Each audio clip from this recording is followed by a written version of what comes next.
হাসির রাজা, জ্ঞানের রাজা, রসিক রাজা। কি আজকে এত বেলা হতে চললো, কিন্তু সবাই এখনো পর্যন্ত এলো না। এই সব হলো কুড়েমির লক্ষণ মহারাজ। আপনি একদিন যারা যারা দেরি করছে তাদের চাপকে দেবে, সব সিধে হয়ে যাবে। আর বলবেন না মহারাজ, আজকে গিন্নি কাঁচা লঙ্কা দিয়ে কুচো চিংড়ির ঝালটা যা বানিয়েছিল না, খেতে খেতে দেরি হয়ে গেল। গোলগাপ্পি দেওয়ার আর জায়গা পাও না না? বিশ্বাস করুন, সত্যি খুব ভালো রান্না করেছিল গিন্নি, তাই আবার আরেক হাঁড়ি ভাত চড়াতে বললাম। আর সেটা খেয়ে আসতেই তো দেরি হয়ে গেল। আরো এক হাঁড়ি? মহারাজ কিছু মনে করবেন না, এই পাঠশালা বন্ধ করে সব গুছিয়ে তারপরে এলাম। সুপ্রভাত মহারাজ। সুপ্রভাত মহারাজ। প্রভাত আজকে আর শুনেই, তোমরা সবাই এত কুঁড়ে হয়ে গেছো যে কি বলবো।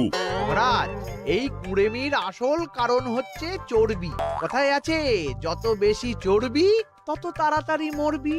আপনি কি বলতে চাইছেন মন্ত্রী মশাই, যে আমি তাড়াতাড়ি মরে যাব আর আপনি মজা দেখবেন? ঠাকুর ঘরে কে, আমি তো কলা খাইনি ব্যাপার হয়ে গেল। গোপালের একদম মোক্ষম জায়গায় আঘাত লেগেছে, যাকে বলে ওই আঁতে ঘা। তুমি বেশি কথা বলো না বৈদ্য, ছুঁচ করে চালুনির বিচার। হ্যাঁ, বৈদ্য তো দেরি করেই এসেছে।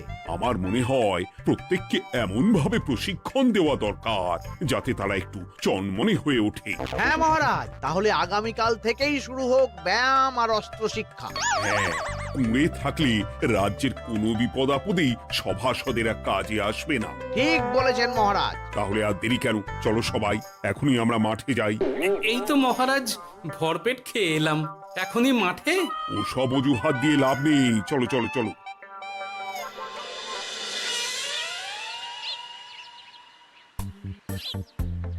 এবার সবাই সারিবদ্ধভাবে দাঁড়িয়ে পড়ো। এ কি, গোপাল কোথায়? মহারাজ, গোপাল আপনার পিছনে দাঁড়িয়ে আছে, চুপি চুপি। এই গোপাল, যাও যাও, মাঠের মাঝখানে গিয়ে দাঁড়াও। এই চাঁদি ফাটা রোদে কেন মহারাজ সুস্থ শরীরকে ব্যস্ত করছেন? এইসব বাজে কথা শুনতে চাই না। শুয়ে বসে থেকে শরীরের কি অবস্থা করেছো? শরীরের নাম মহাশয়, যা সবে তাই সয়। তুমি যাবে না, তোমাকে এক্ষুনি বরখাস্ত করবো। কি জ্বালা! যেখানে আমার সব কাজ বুদ্ধি দিয়েই হয়ে যায়, সেখানে গায়ের জোরের কি দরকার? হ্যাঁ, এই গোপাল, আমি 1 থেকে 3 অব্দি গুনবো, তারপরে সবাই এই মাঠের ধার বরাবর 5 বার পাক দিয়ে দৌড়বে। ঠিক আছে মহারাজ, আমি প্রস্তুত। আমি রোগা পটকা আছি, কোনো সমস্যাই হবে না। হয়ে গেল। সবাই প্রস্তুত? 1, 2, 3। কি হলো গোপাল, দৌড়াও দৌড়াও। মহারাজ, এর থেকে বেশি জোরে পারবো না। আই, কে আছো? একটা কঞ্চি দাও। এই সেরেছে। বেশ হয়েছে, বেশ হয়েছে। ব্যাটার এবার চর্বি কমবে। কি হলো গোপাল, হ্যাঁ হয়ে গেল? হ্যাঁ?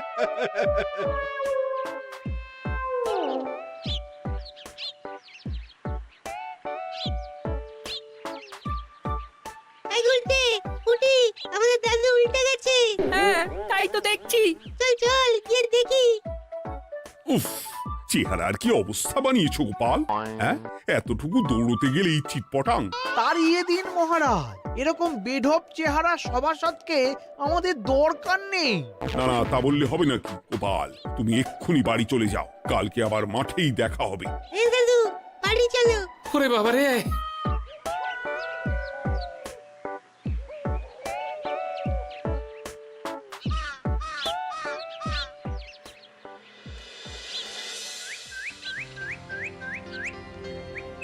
আরে ধুর ছাতার মাথা, তখন থেকে জল খেয়েই চলেছ। কি হয়েছে সেটা বলবে তো? শরীর চর্চা হয়েছে, শক্তি খরচা হয়েছে, আর পারছি না। উফ, বাপরে বাপ, কি পায়ে ব্যথা! এই জন্যেই আমি বলি বাপু, একটু বপুটাও নড়াও, কিন্তু কার কথা কে শোনে? ওরে বাবা, অকারণে সুস্থ শরীর ব্যস্ত করবো কেন বলো তো? বেশি নড়াচড়া করলেই আয়ু কমে যায়। তোমার এই বাজে কথা কোন শাস্ত্রে লেখা আছে শুনি? শাস্ত্রে কেন যাব, বাস্তবে জলজ্যান্ত উদাহরণ আছে। আমি মানতে পারছি না। হুম, মানতে পারছি না বললে তো হবে না, তোমাকে মানতেই হবে। বেশ, প্রমাণ করো। আমি যদি তোমাকে প্রমাণ করে দিতে পারি, তাহলে আজ থেকে বাড়ির বাজার দোকান করার দায়িত্বটাও তোমাকেই নিতে হবে। দিদা তুমি তো ফেঁসে যাবে, দাদুর সঙ্গে বাজি লড়বে না। এই বাদ দে তো, তোর দাদু আগে প্রমাণ করুক যে বেশি নড়াচড়া করলে বয়স কমে। হ্যাঁ তাহলে বাজি? হ্যাঁ বাজি। আচ্ছা ঠিক আছে, বেশ। তুমি একটা পশুর নাম বলো তো, যারা খুব তাড়াতাড়ি দৌড়য়। ঘোড়া, হরিণ, চিতাবাঘ আরো আছে। আচ্ছা, এবার সবচেয়ে আস্তে আস্তে কোন পশু চলে এরকম একটা পশুর উদাহরণ দাও। কেন কচ্ছপ? এই তো পেয়ে গেছে উত্তর। এবার তুমি বলো তো, কচ্ছপ কত বছর বাঁচে, আর ঘোড়া, হরিণ, চিতাবাঘ এরা কত বছর বাঁচে? চিতাবাঘ, ঘোড়া কেউই 30 বছরের বেশি বাঁচে না, কিন্তু কচ্ছপ 300 বছরও বেঁচে থাকে। হেরেছে, হেরেছে, আমার বউ হেরেছে। উফ, জীবনের কত বড় চাপ নেমে গেল। হ্যাঁ, এই তুমি আমাকে এভাবে হারালে? তখনই বললাম দাদুর সঙ্গে বাজি লড়তে যেও না। নাও এবার খেলা সামলাও।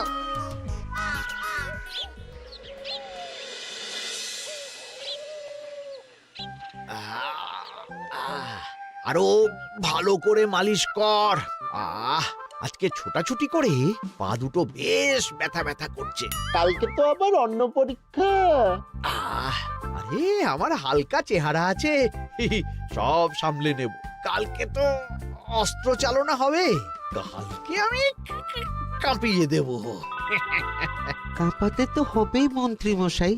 আমরা আপনার শরীরে এমন ঘষা মাজা করে দেব না, মনে হবে আপনি না একটা জলযন্ত্র অস্ত্র চালনা করতে যাচ্ছে। বাস এই তো চাই। বাবারি, আস্তে আস্তে। আরে বাবা, আপনার তো ইস্পাতের শরীর, ভাঙবে তবু মচকাবে না। চিন্তা করছেন কেন? ভয় পাবেন না, ভয়কে জয় করতে হবে। আরে আরে আরে, তোরা আমার কথাটার সাথে করছিসটা কি? মানুষটা মরে যাবে তো। চিন্তা করো না গিন্নি। বাবা, ওরা বলেছে আমার ইস্পাতের শরীর, ভাঙবে তবু মচকাবে না। একবার এই বুড়ো বয়সে হাত পা ভাঙলে কি সামলাবে শুনি? মন্ত্রী মশাই, আমাদের বকশিসটা দিয়ে দিন, আমরা কেটে পড়ি। বাবারে বাবা, দিচ্ছি। এনে এত খাটানোর পরে এতেই এখন খুশি থাক। হ্যাঁ,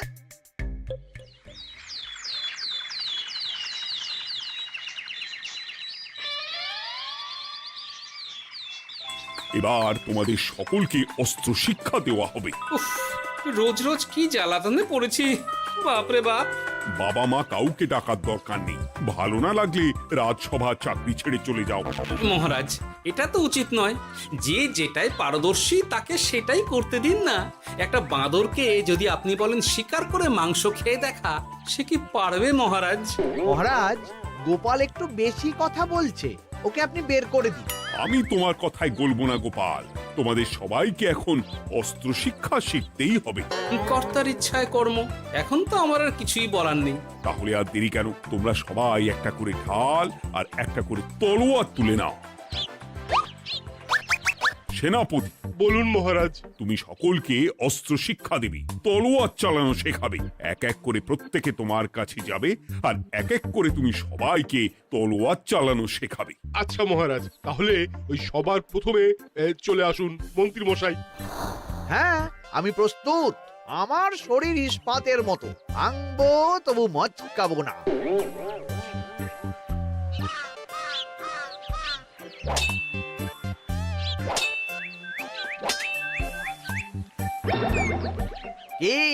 কেমন দিলাম? অত সহজ নয় সেনাপতি। আমি মন্ত্রী এমনি এমনি হইনি, আগে অস্ত্র শিক্ষা শিখে তবে মন্ত্রী হয়েছি। এটা কি হলো? হ্যাঁ, আপনি অস্ত্র শিক্ষায় পারদর্শী, কিন্তু আরো বিচক্ষণ হতে হবে। কারণ আজকে এই পাগড়ির জায়গায় আমি যদি তলোয়ার আপনার গলার দিকে চালাতাম, তাহলে কিন্তু আপনার এই ভবলীলা এখানেই সাঙ্গ হয়ে যেত। ঠিক আছে ঠিক আছে, মনে রাখবো। এবার বাকিদের তো ডাকো। হ্যাঁ, এরপরে তলোয়ার চালানো শিখতে আসবে গোপাল। গোপাল দাদু, গোপাল দাদু। বাবা বাবা বাবা, গোপাল তুমি আবার দলবল নিয়ে এসেছো। দেখি তোমার কত দম। গোপাল, তুমি প্রস্তুত হও। হ্যাঁ হ্যাঁ, আমি প্রস্তুত। ওরে বাবারে, এ তো ভয়ানক চাপের কাজ, আমাকে বেশ বেগ পেতে হচ্ছে। সামলাও গোপাল।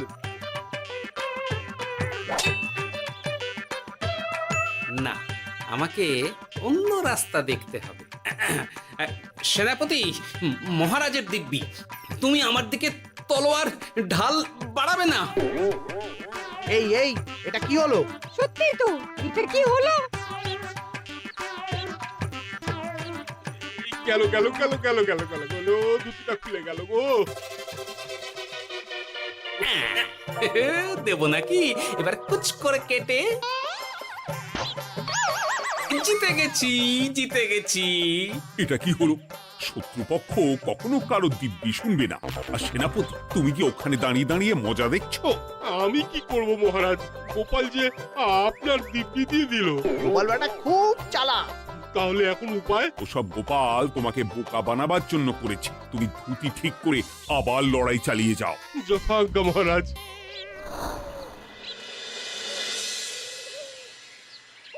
কিরে ন্যাপলা, তোদের দিদা আমার জন্য কি রান্না করে পাঠিয়েছে রে? এই তো ভাত, আলু সেদ্ধ, এই পুঁই শাকের ঝোল আর রুই মাছের ঝাল। আর তোদের যে তোষক, বিছানার চাদর আনতে বলেছিলাম, এনেছিস তো? ওই তো দাদু, কুটির কুড়িতে আর বাকিরা সবাই ধরাধরি করে নিয়ে আসছে। ব্যাস, তাহলে তার কোনো চিন্তা নেই। খেয়ে একটা জব্বর ঘুম দেব, কারণ এখানে যা রঙ্গ দেখছি তাতে বিকেল হয়ে যাবে। তলোয়ার শিক্ষা আজকের মতন এইটুকুই থাক। এবার শুরু হবে বল্লম শিক্ষা। সবাই আবার আগের মতন সারিবদ্ধভাবে দাঁড়িয়ে পড়ো। আহ, তোদের দিদা পুঁই শাকটা কিন্তু বেশ জব্বর বানিয়েছে। তোদের দিদার হাতের রান্নার কোনো তুলনাই নেই। আহা, কি স্বাদ! এ কি, গোপাল আবার কোথায় গেল? এই তো মহারাজ, আমি এখানে ওই পুঁইয়ের ঝোল আর রুইয়ের ছাল দিয়ে ভাত খাচ্ছি। এসব কি মাঠের মধ্যে খাওয়া? আরে শরীরটাকে তো রাখতে হবে। তাড়াতাড়ি খেয়ে এইদিকে এসো। আসছি আসছি আসছি। এবার আমি তোমাদের দেখাবো কিভাবে বল্লম নিয়ে তেড়ে যেতে হয়। দেখান মহারাজ।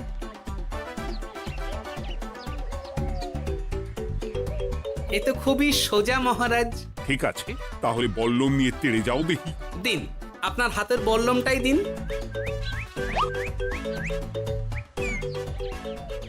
আরে আরে, গোপাল তো মাঠ থেকেই চলে গেল। আমি ডেকে আনছি মহারাজ। আরে আরে, ও গোপাল, গোপাল, মহারাজ ডাকছেন। থামো থামো। মহারাজ বলেছেন বল্লম নিয়ে তেড়ে যেতে, তেড়ে গিয়ে আবার ফিরে আসতে তো উনি বলেননি। আরে, এ তো মহা মুশকিল। উনি এক্ষুনি তোমাকে মাঠে ফিরতে বললেন। সেটা আপনাকে বলতে পারে সেনাপতি, আমাকে তো বলেনি। আমি চললাম।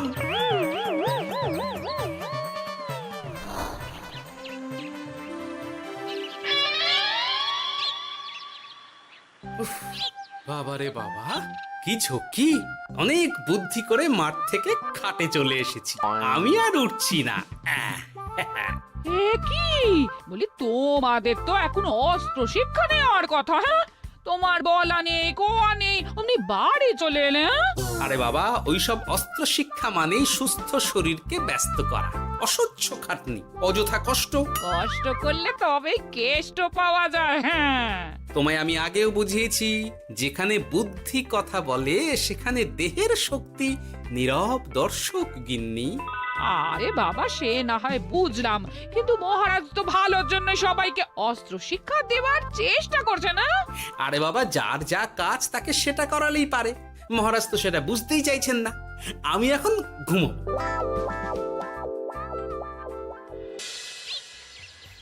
দরজা খোলো গোপাল, দরজা খোলো। গোপাল, গোপাল দরজা খোলো বলছি। ব্যাস হয়ে গেল। একটু শান্তিতে ঘুমাবো তার জো নেই। দরজা খোলো গোপাল। বলুন মহারাজ। তুমি কি পেয়েছোটা কি গোপাল? রাজসভায় দেরি করে আসবে, তারপর অস্ত্র শিক্ষার সময় ফাঁকিবাজি দেবে, এভাবে তো আর তোমাকে মনে হচ্ছে রাজসভায় রাখা যাবে না। মহারাজ, গোপাল তো মুখের কথার লোক নয়, ওকে তাড়িয়ে দিই। কেন মহারাজ? আমি কি এমন মহাপাপ করেছি যে আমাকে তাড়িয়ে দেবেন? এই যে আমার কথা শুনছো না, এটাই তোমার অপরাধ। অপরাধ নেবেন না মহারাজ। পণ্ডিতের দায়িত্ব পুজো করা, সভাকবির দায়িত্ব কবিতা বলা, সাহিত্য চর্চা করা, আর আমার দায়িত্ব হাসি মজা করে আপনার মন ভালো রাখা। কিন্তু আপনি আমাকে জোর করে যুদ্ধের ময়দানে ঠেলে দিতে চাইছেন। এটা আমার ইচ্ছে। আমিও তো মহারাজ ইচ্ছে করলেই অনেক কিছু করতে পারি। চোখ বন্ধ করে লক্ষ্য ভেদ করতে পারি, শুধু বুদ্ধি দিয়ে। আরে বাহ, এত বড় কথা! তাহলে মহারাজ, ওকে বলুন পরীক্ষা দিতে। কি পরীক্ষা? আমি একটা ঘরে বর্ম পরে দাঁড়িয়ে থাকবো। তোমার হাতে অস্ত্র দেব, আমার মাথায় একটা আপেল থাকতে হবে, আর তুমি কিভাবে আমার মাথা থেকে ওই আপেল ফেলতে পারো দেখব। এ তো খুবই সোজা। কি গোপাল, তাহলে লড়বে নাকি বাজি? হ্যাঁ, লড়তে রাজি আছি। তাহলে আজ রাতেই হয়ে যাক পরীক্ষা। যদি এই পরীক্ষায় উতরে গেলে তো ভালো, নইলে তোমার চাকরিটা গেল। গোপাল, তুমি পারবে তো? সে দেখাই যাবে। আজ রাতে তাহলে রাজবাড়িতে দেখা হচ্ছে। যদি আমি এই পরীক্ষায় বিফল হই, তাহলে আমার চাকরি আপনি কেড়ে নেবেন। আর যদি সফল হই, তাহলে মন্ত্রী মশাইকে শাস্তি দেবেন। আমি নিজে সারা কৃষ্ণনগরে নাক্ষত দেব। বেশ, দেখা যাক।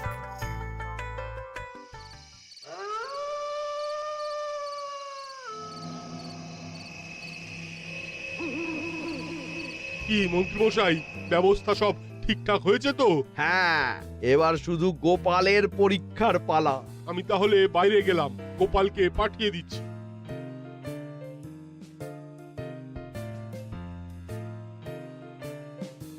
এবার যাও গোপাল, ঘরের ভিতরে যাও, দেখি তুমি কি করে মন্ত্রীর মাথা থেকে আপেল ফেলতে পারো।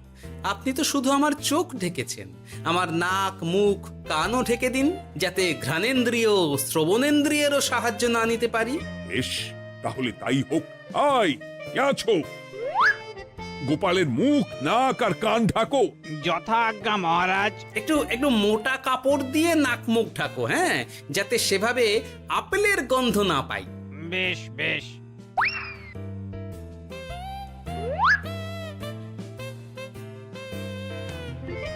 যাও গোপাল। গোপাল, এবার তোমার চাকরি গেল। এবার তুমি কি করবে? কি করবে? দৌড় ঝাঁপে ফাঁকিবাজি? হ্যাঁ?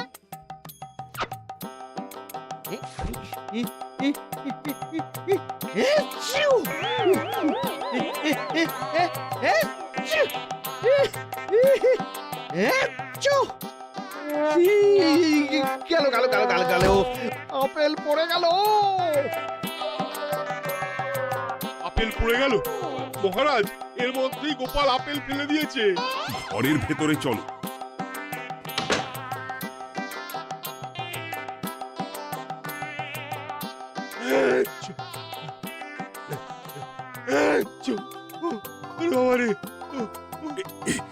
কি ওরে বাবারে বাবা, কি ঝাঁজ! ওরে বাবারে বাবা। কি মহারাজ, দেখলেন তো গোপালের চমক?